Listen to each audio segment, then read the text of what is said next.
This house is one single room wide. The porch faces south and the door opens onto the porch. It's called a Charleston single house. It's the most prevalent style of architecture in the city, and as far as I know, it's unique to the city of Charleston. Then many people say that these houses are one single room wide because Charlestonians were taxed on their frontage. Well, that's not true. I've looked. You would think there would be something in the record. Now, the porch faces south.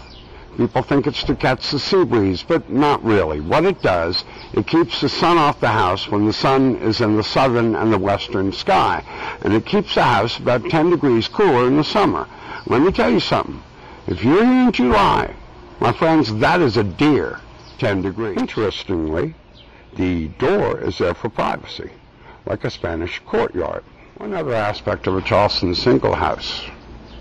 What can you tell me about this wall? Huh? Very few windows. That's because it was extremely rude to look out of your north or your east window. You might see your neighbor on his south or his west porch, and you could well be undressed. Now, of course, their idea of being undressed is a lot different than ours. Their idea of being undressed was simply to take off your top coat. Not your suit coat, gentlemen, your top coat. Can you imagine on an April afternoon having to wear a top coat over a suit coat? No wonder those men lived to the ripe old age of 40. Ladies, think about the hoop skirts.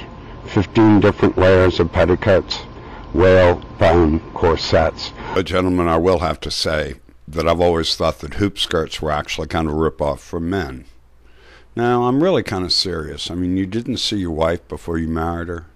What if on your wedding night you found out it wasn't a hoop skirt? No divorce.